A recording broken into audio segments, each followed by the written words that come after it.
Narito ng ating mga karagdagan na aabangan ngayong Huwebes sa abog kamay na pangarap.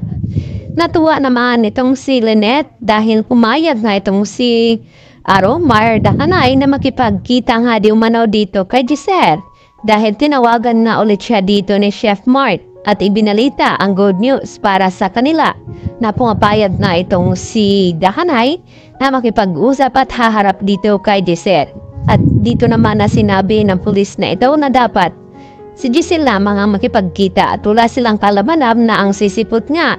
sa pakipagkita na iyon ay ito ngang si Lynette dahil gustong makumpirma ni Lynette kung sino nga ba ang tumutulong dito kay Dax kung bakit siya nakalabas dito nga sa kulungan dahil duda pa rin itong si Lynette na may kinalaman itong si Carlos Benitez sa mga nangyayaring na yon. Samantala,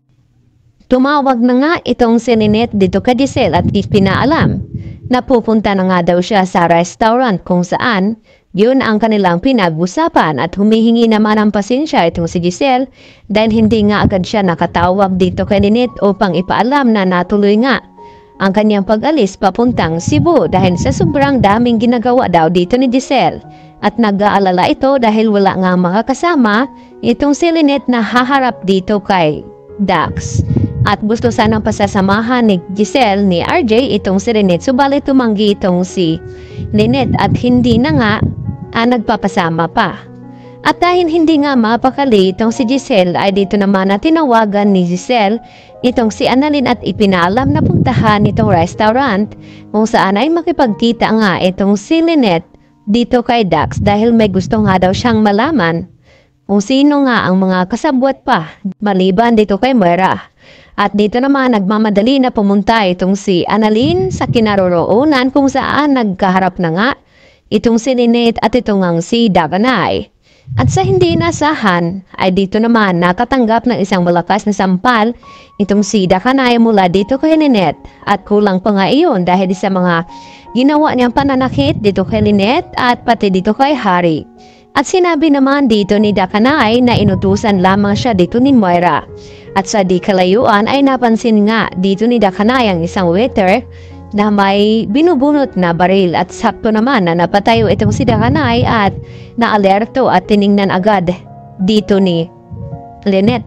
Isang waiter na may hawak ng baril at nagulat din pati itong si Annalyn. Kaya masamang balita at tumawag ang pulis dito ulit kay Giselle at ibinalita na bad news dahil wala na nga itong star witness dito kay Moira upang madiin sa kaso sa kidnapping na kinakaharap ngayon. At tuwang-tuwa naman itong si Moira dahil hindi nga sumablay itong tauhan ni Ninang na kanyang inutusan dahil hindi nga babayaran ni Ninang na iyon kapag hindi siya nagtagumpay na kinakailangan sa pool talaga itong star witness na ito. At labis naman nagulat itong si Annalyn sa mga pangyayari dahil sa hindi inaasahan ay bigla nga nangyari ang ganoon at lahat ng iyon ay bumabalik na naman itong takot ni Lynette dahil sa harap niya mismo ay dito na nga ipinatumba ni Moira itong si Dakanay at tumawag agad itong si Zoe na wag na daw isipin itong si Dakanay dahil nagsumbong nga itong si Zoe sa kanyang ina na ginugulo nga siya at binablackmail dito ni Dakanay. At dito naman sinabi ni Moira na huling araw na nga ngayon ni Dax na manggugulo sa kanyang anak at baka pala rin sila, baka pati daw itong si Annalyn at Lynette ay masasawi na rin. At wala nang hadlang sa mga plano ni Moira upang maghiganti sa kanila at balikan ang taong nagpapakulong sa kanya. Kaya yan ang ating pakabangan bukas sa abot kamay na pangarap.